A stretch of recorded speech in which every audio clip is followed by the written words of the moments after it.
রাহিম মরহুম আলী আসগর সাহেবের মৃত্যুবার্ষিকী উপলক্ষে আলী আসগর স্মৃতি সংসদ আয়োজিত আজকের এই আলোচনা সভা এবং দোয়া মাহফিলের স্নেহাস্পদ সভাপতি আলী আসগর সাহেবের সুযোগ্য সন্তান হালুয়াঘাট উপজেলা বিএনপির সদস্য ব্যারিস্টার খালিদ ইকবাল বিদুল, উপস্থিত আলোচকবৃন্দ, বিভিন্ন শ্রেণী পেশার নেতৃবৃন্দ, উপস্থিত মুরব্বিয়ানগণ, আসসালামু আলাইকুম। আজকে আলী আসগর সাহেবের মৃত্যুবার্ষিকী উপলক্ষে এই আলোচনা সভায় আমাকে আমন্ত্রণ জানানোর জন্য আমি উদ্যোক্তাদের প্রতি কৃতজ্ঞতা প্রকাশ করছি। মূলত আলী আসগর সাহেবের মৃত্যুবার্ষিকী গত 2রা এপ্রিল ছিল। আমি শুনেছি বিদ্যুতের কাছ থেকে যে ধারাবাহিকভাবে বিভিন্ন কর্মসূচির পর আজকে স্মৃতি সংসদের উদ্যোগে এই আয়োজন। আজকে আপনারা যে এই আয়োজনে উপস্থিত হয়েছেন দূর দূরান্ত থেকে, আলী আসগর সাহেবের গুণগ্রাহী যারা এখানে উপস্থিত হয়েছেন তাদের প্রতি সকলের প্রতি জানাচ্ছি আমি আমার সম্মান এবং সালাম। আমি প্রথমেই মরহুম আলী আসগর সাহেবের প্রতি গভীর শ্রদ্ধা জানাচ্ছি। আলী আসগর সাহেব অত্যন্ত মেধাবী এবং জনবান্ধব একজন রাজনৈতিক নেতা ছিলেন। হালুয়াঘাটের কল্যাণে তার অবদান ছিল এবং সেই অবদানকে আমরা কেউই অস্বীকার করতে পারব না। তার রাজনৈতিক জীবনের শুরুটা ছিল ছাত্র রাজনীতির মাধ্যমে। আমরা শুনেছি কিছুক্ষণ আগে খালিদ ইকবাল লিটন তার জীবনের যে বর্ণনা দিয়েছেন, কর্মবহুল জীবনের যে বর্ণনা তিনি দিয়েছেন, সেখান থেকে আমরা শুনেছি এবং বিজয় কান্তি সরকার তিনিও সেটা বলেছেন যে ছাত্র রাজনীতির মাধ্যমে আলী আসগর সাহেব তার রাজনীতি জীবনের সূচনা করেছেন। তারপর সমাজতান্ত্রিক রাজনীতিতে তিনি উদ্বুদ্ধ হয়ে জাসদ গঠনের সাথে সম্পৃক্ত ছিলেন। পরবর্তীতে জেনারেল ইলেকশনের জাতীয় পার্টি তিনি করেছেন। এরপর সর্বশেষ তিনি শহীদ প্রেসিডেন্ট জিয়াউর রহমানের আদর্শে উদ্বুদ্ধ হয়ে দেশনেত্রী বেগম খালেদা জিয়ার নেতৃত্বের প্রতি আস্থা জ্ঞাপন করে জাতীয়তাবাদী রাজনীতিতে তিনি যোগদান করেছিলেন এবং জীবনের শেষ দিন পর্যন্ত বিএনপি রাজনীতির সাথে তিনি সম্পৃক্ত ছিলেন। তার জীবন থেকে, তার এই দীর্ঘ রাজনৈতিক জীবন আমাদেরকে শেখায় রাজনীতি মানে শুধুমাত্র স্লোগান, বক্তৃতা কিংবা সম্বোধন নয়। রাজনীতি মানে জনগণের পাশে দাঁড়ানো। আলী আসগর সাহেবের দীর্ঘ রাজনীতির জীবন যদি আমরা পর্যালোচনা করি তাহলে সেটাই কিন্তু বের হয়ে আসবে। তিনি যখনই যেই সংগঠনই করেছেন, যেই দল করেছেন, যেই কাজই করেছেন, তার মূল বিষয় ছিল জনগণের পাশে থাকা, সুখ দুঃখে তাদের সাহায্য সহযোগিতা করা, তার হাতকে জনগণের উপকার করা। উপজেলা চেয়ারম্যান তিনি হয়েছিলেন।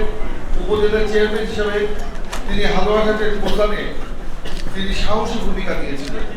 কিছুক্ষণ আগে আব্দুল হাই সাহেব তিনি বলেছেন যে কিভাবে তিনি সীমান্তিকা মার্কেট তিনি করেছিলেন এবং এই মার্কেট করতে গিয়ে তিনি কিন্তু পুরো পরিসর সহ মামলায় জর্জরিত হয়েছিলেন। তারপরেও যদিও সেটা হয়তো আইনের দৃষ্টিতে সঠিক ছিল না, কিন্তু হালুয়াঘাটের কল্যাণের জন্য, হালুয়াঘাটের ডেভেলপমেন্টের জন্য সেই মার্কেটটি একটি সাহসী পদক্ষেপ ছিল বলেই আজকে প্রতীয়মান হয়। সেই জন্য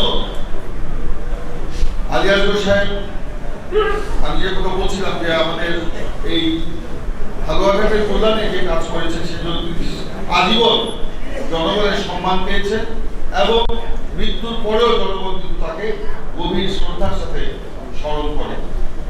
আমার সাথে রাজনৈতিক ভিন্নতা তার ছিল, তারপরেও বিভিন্ন সময় আমরা একত্রিত হয়েছি, বসেছি, কথা বলেছি, হালুয়া খানের কল্যাণে কাজ করেছি। তিনি জাতীয় পার্টি করেছেন, আমরা তখন বিএনপি করেছি।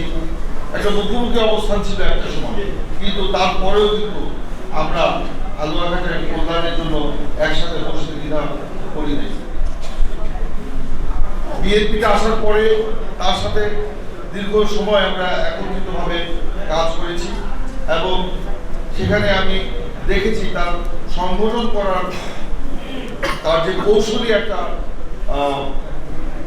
প্রক্রিয়া ছিল, সেই প্রক্রিয়াটা আসলেই অভিনব ছিল এবং সংগঠন করার একটা অসম্ভব কর্মদক্ষতা তার মধ্যে আমরা কিন্তু লক্ষ্য করেছি। কিছুদিন আগে এই আলোচনাগুলো এসছে, তিনি জনগণের সাথে কথা বলতেন, জনগণের সমস্যাগুলো বোঝার চেষ্টা করতেন এবং সেগুলো সমাধান করার চেষ্টা করতেন। এটাই তো প্রকৃত রাজনীতি। সে কারণে আমরা তাকে শ্রদ্ধার সাথে সবসময় স্মরণ করব। তিনি ছিলেন একজন নিরহংকারী এবং সৎ মানুষ। শুধু রাজনীতি করেন তাই আমাদের এই হালুয়াঘাটে আসলে গারো পাহাড়ের পাদদেশে আমাদের হালুয়াঘাট, এখানে আমাদের কর্মসংস্থানের কোনো সুযোগ ছিল না, আমাদের ব্যবসা বাণিজ্যের কোনো সুযোগ ছিল না, এখানে কোনো মিল কলকারখানা ছিল না। সেই সময় তিনি এখানে কয়লা আমদানি একটা উদ্যোগ গ্রহণ করেছেন। আজকে যে কয়লার ব্যবসা, সেই ব্যবসার শুরুটাই করেছিলেন এবং এই কয়লা ব্যবসা শুরু করার ক্ষেত্রে যে সংগ্রাম তাকে করতে হয়েছে, যে সাহসী পদক্ষেপগুলো তাকে নিতে হয়েছে, সেই সাহসী পদক্ষেপ নেওয়ার মতো লোক তখন তিনি একজনই ছিলেন। তার নেতৃত্বে কিন্তু এখানে কয়লা ব্যবসা শুরু হয়েছে এবং সেই সময়ে রামচাঁদ ভাই বা আরও যারা কয়লা ব্যবসায়ীরা যারা রয়েছেন তাদের সহযোগিতায় তিনি কয়লা ব্যবসাকে সেভাবে সেই সময় তিনি সম্প্রসারিত করেছেন। সেই জন্য বলবো শুধু রাজনীতি নয়, এই হালুয়াঘাটের স্থানীয় অর্থনৈতিক যে উন্নয়ন এবং জাতীয় উন্নয়নেও এই কয়লার ব্যবসার মাধ্যমে তিনি অবদান রাখার চেষ্টা করেছেন। আজকে কয়লার ব্যবসার সাথে এখানে শত শত ব্যবসায়ী, হাজার হাজার শ্রমিক, হাজার হাজার মানুষ এখানে সম্পৃক্ত। সেই কারণে আমরা তাকে স্মরণ করব যে এই হালুয়াঘাটের উন্নয়নের জন্য তিনি তার অবস্থান থেকে সেই কাজ করেছেন। তো যাই হোক, বক্তব্য দীর্ঘ দেওয়ার সুযোগ নেই। আলী আসগর সাহেবের রাজনীতিই ছিল জনগণের কল্যাণে নিয়ে।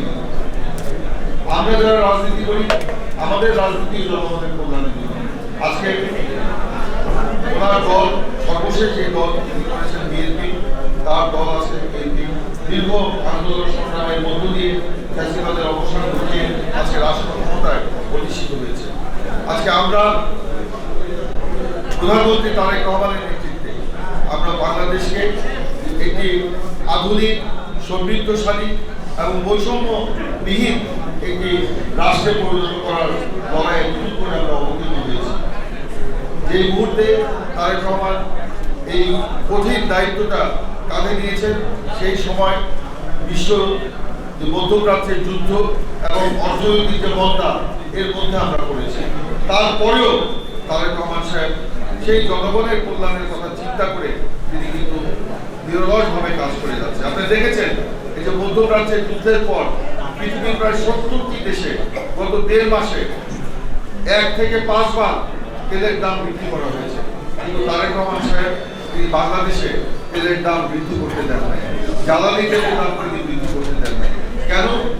এই জ্বালানি তেলের দাম বৃদ্ধি করলে সাধারণ মানুষের অসুবিধা হবে, প্রত্যেকটা জিনিসের দাম বেড়ে যাবে, পরিবহন ভাড়া বেড়ে যাবে, বিদ্যুতের দাম বেড়ে যাবে, চাল, ডাল, তেল, চিনি, লবণ সব কিছুর দাম বেড়ে যাবে। আজকে মানুষ এমনি অর্থনৈতিক একটা সমস্যার মধ্যে রয়েছে, তারপরেও এই জিনিসপত্রের দাম যদি বেড়ে যায় মানুষ আরো অসহনীয় অবস্থার মধ্যে পড়বে। সেই কথা চিন্তা করে তিনি বাংলাদেশের অর্থনৈতিক চাপ সত্ত্বেও তিনি বাংলাদেশের তেলের দাম বৃদ্ধি করতে দেন নাই। জানি না এটা কতদিন তিনি রাখতে পারবেন, কিন্তু আজকে যদিও বড় বড় অর্থনীতিবিদরা তাকে বলছেন এইভাবে তেলের দাম বৃদ্ধি না করে দেশকে আগানো যাবে না। তিনি বলেছেন দেখতে দেন, করছি, দেখছি। এই করতে করতে কিন্তু এই পর্যন্ত এসছে। আজকে দেখেন আল্লাহর কি রহমত, যুদ্ধের পরিসমাপ্তির একটা আমরা আভাসও পাওয়া যাচ্ছে। অর্থাৎ তারেক রহমানের যে চিন্তা ছিল জনকল্যাণে, এই যে তেলের দাম বৃদ্ধি না করে জনগণকে একটু প্রশান্তি দেওয়া, জনগণকে সাপোর্ট দেওয়া, এটা এই জনকল্যাণের রাজনীতিরই একটা উদাহরণ। আজকে সেই জন্য তিনি কৃচ্ছতা সাধনের উদ্যোগ নিয়েছেন। আপনারা দেখেছেন অফিস টাইম তিনি পরিবর্তন করেছেন। এই যে বিদ্যুৎ আমরা খরচ করছি, প্রত্যেকটা বাসায় আমাদেরকে বিদ্যুতের অর্ধেক খরচ নামিয়ে আনতে হবে। কারো বাসায় যদি আমাদের 5টা লাইট থাকে, আমাদের প্রয়োজন যে ঘরে লাইট দরকার সেই ঘরে লাইট হবে। যে ঘরে লাইট দরকার নাই জ্বালানো, সেখানে সেই ঘরে খামাখা লাইট জ্বালিয়ে রাখার কোনো প্রয়োজন নেই। এই যে বিদ্যুৎটা খরচ হচ্ছে, এই বিদ্যুৎ খরচ যদি আমরা মানে বিদ্যুৎ সাশ্রয় করি, তাহলে আমাদের অর্থনীতি আমরা লাভবান। আজকে এইভাবে ক্ষুদ্র ক্ষুদ্রভাবে তিনি সেভাবে এগিয়ে নিয়ে যাচ্ছেন। যাই হোক, আমি কতটা বললাম, আলিয়ারপুর সাহেব জনকল্যাণের রাজনীতি করেন, আমরাও জনকল্যাণের রাজনীতি করেছি, তারেক রহমান সাহেব জনকল্যাণের রাজনীতিটাকে এগিয়ে নিয়ে যাচ্ছেন। আসুন আমরা সকলে মিলে এই জনকল্যাণের রাজনীতিতে সম্পৃক্ত হয়ে আজকে ফ্যাসিবাদ মুক্ত পরিবেশে আমরা যে দেশকে সামনের দিকে এগিয়ে নিয়ে যাওয়ার চেষ্টা করছি, আমরা সকলেই আমাদের প্রধানমন্ত্রী তারেক রহমানকে সহযোগিতা করি, বিএনপি সরকারকে আমরা সহযোগিতা করি। তাহলেই আমরা এই আলিয়ারপুর সাহেবের যে রাজনৈতিক চিন্তা ছিল জনকল্যাণে, সেটাকে আমরা এগিয়ে বাস্তবায়ন করতে পারি। আমাদের এই হালুয়াঘাটকে আলিয়ারপুর সাহেবের যে চিন্তা ছিল, আমাদেরও একই চিন্তা, একই ধরনের হালুয়াঘাটের উন্নয়ন সাধন করা। দুর্ভাগ্য যে আমরা এই নির্বাচনে আমরা ধানের শীষকে এখানে আমরা ষড়যন্ত্রের কারণে আমরা বিভিন্ন সূক্ষ্ম কারণের কারণে আমরা এখান থেকে বিজয়ী করতে পারি না।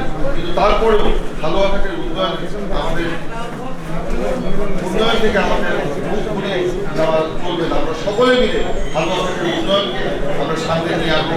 এখানে রাস্তাঘাট, ব্রিজ, কালভার্টের সমস্যা রয়েছে, কর্মসংস্থানের সমস্যা রয়েছে, ব্যবসা বাণিজ্যের সম্প্রসারণ করতে হবে, মানুষের আয় ইনকাম বাড়াতে হবে এবং এখানে একটা সুখী, একটা সুশৃঙ্খল সমাজ আমাদের করতে হবে। আসুন আমরা সেই লক্ষ্যে সবাই এগিয়ে যাই। আমি আমার বক্তব্য দীর্ঘায়িত করব না। আমি আমাদের প্রয়াত নেতা আলী আসগরের প্রতি গভীর শ্রদ্ধা জ্ঞাপন করে, তার আত্মার মাগফিরাত কামনা করে, তার পরিবারবর্গের প্রতি গভীর সমবেদনা জানিয়ে এবং তার পরিবারের পাশে সবসময় থাকার অঙ্গীকার ব্যক্ত করে আমি আমার বক্তব্য শেষ করছি। আল্লাহ হাফেজ। বাংলাদেশ জিন্দাবাদ।